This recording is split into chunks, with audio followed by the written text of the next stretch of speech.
দেখুন বন্ধুরা, পুরাতন ক্যারি ব্যাগ দিয়ে প্লাস্টিকের যে ক্যারি ব্যাগগুলো হয়, ক্যারি ব্যাগ দিয়ে আজকে সুন্দর একটি জিনিস তৈরি করে আপনাদের সামনে দেখাবো। তো দেখুন বন্ধুরা, আমি একটা পলিথিন নিয়ে নিয়েছি। যে ক্যারি ব্যাগটা আমি নিয়ে নিয়েছি, আপনারা চাইলে যেমন কালারের আপনাদের পছন্দ সেই রকম কালারের নিয়ে নিতে পারেন। তো আমি ক্যারি ব্যাগটা নিয়ে আমি প্রথমে একটা কাঁচি নিয়েছি, নিয়ে পিছন দিকটা কেটে নিলাম, তারপরে সামন দিকটাই কেটে নিলাম। সামন আর পিছন দিকটা কাটার পরে আমি ভাঁজ করে নেব। এটা আপনারা পাশভাবেও ভাঁজ করতে পারেন, আর এইভাবে যেইভাবে আমি ভাঁজ করছি এইভাবেও ভাঁজ করে নিতে পারেন। দেখুন আমি 3 ভাঁজে ভাঁজ করে নিয়েছি, এই রকম মাপ দিয়ে করে নিয়েছি। আপনারা চাইলে ছোট কিংবা এর থেকে বড়ও করে নিতে পারেন। নেওয়ার পর আমি কেটে নিচ্ছি।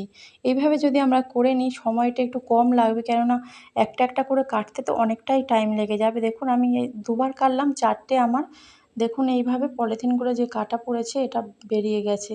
আর পাশের দিকে যেটা ভাঁজ ছিল সেটা আমি কেটে নিচ্ছি। সবকটাই আমি ভাঁজটা কেটে নেব। পাশের ভাঁজটা একটু বড় বড় করে নিলাম, কেননা ছোট ছোট করলে তো অনেকটাই সময় যাবে। খুবই কম সময়ে সুন্দর একটি অর্গানাইজার তৈরি করে আপনাদের তো দেখাচ্ছি।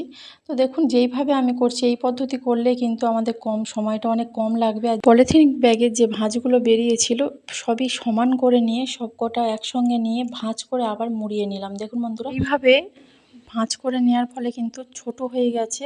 আর আমি কাঁচি দিয়ে এইভাবে সরু সরু করে, যেমন সরু আপনারা পারবেন সেইভাবে কেটে নেবেন, একদম পাতলা পাতলা করে বা বড় বড় যেমনই পারবেন আপনারা কেটে নেবেন।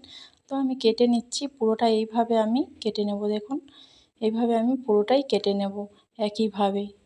আর আমার কাটা হয়ে গেছে পুরোটা, কেননা একটু ছোট হয়ে আছে তাই একটু সময়ও কম লেগেছে।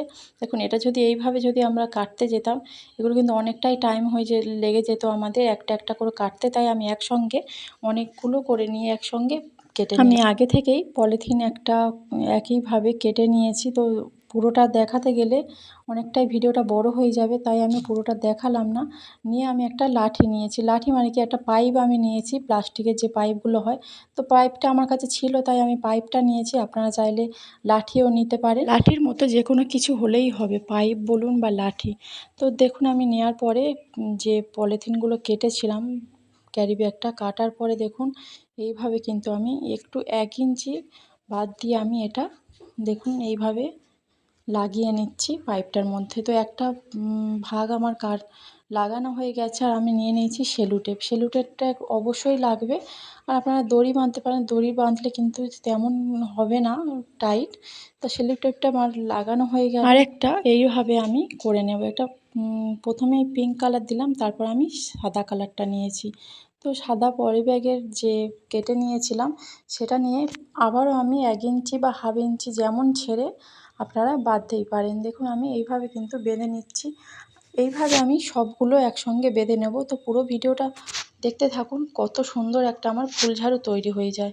দেখুন সবগুলো কিন্তু আমি লাগিয়ে নিয়েছি, দেখতেও কিন্তু সুন্দর লাগছে। এইরকম ফুলঝাড়ু কিন্তু আমরা বাজার থেকে অনেক দাম দিয়ে কিনে আনি আমাদের ঝুল ঝাড়ার জন্য বা বিছানা ঝাড়ার জন্য, যে কোনো কিছু ঝাড়ার জন্য কিন্তু আমরা এইরকম ফুলঝাড়ু বাজার থেকে অনেক দাম দিয়ে কিনে আনি। তাই আমরা খুব সহজেই দেখুন কত সুন্দর একটি ঝাড়ু আমরা তৈরি করে নিতে পারলাম।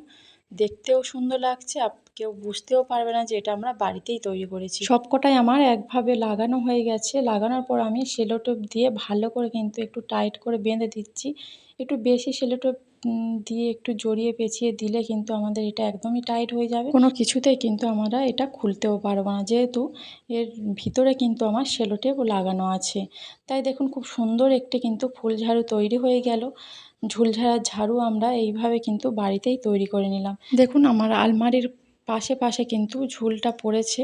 তো এইভাবে যদি আমরা ঝুলঝাড়ু একটা বাড়িতে তৈরি করে নিয়েছি, দেখুন খুব সুন্দর করে কিন্তু আমি ঝাড়ু দিয়ে নিচ্ছি।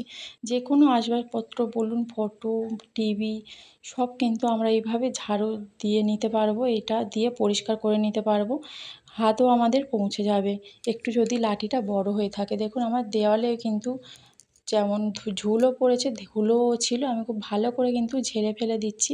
আমার কিন্তু কোনো রকম অসুবিধা হচ্ছে না। সুন্দর কিন্তু একটা আমি ঝাড়ু বানিয়ে নিয়েছি বাড়িতে। এটা দিয়ে কিন্তু আমরা সব রকম আমরা কাজ করতে পারবো, যেমন মেঝেও কিন্তু আমরা এটা ঝাড়ু দিয়ে ঝাড় দিতে পারবো। এইভাবে যদি আমরা তৈরি করে নিতে পারি, একটা জিনিস দিয়ে কিন্তু আমরা অনেক রকম কাজ করে নিতে পারি। দেখুন আমি ঘরটাও ঝাড়ু দিয়ে দেখাচ্ছি, একটা জিনিস দিয়ে কত রকম আমি কাজ করলাম। এইভাবে আপনারা বাড়িতে পলিথিন দিয়ে একটা ঝাড়ু তৈরি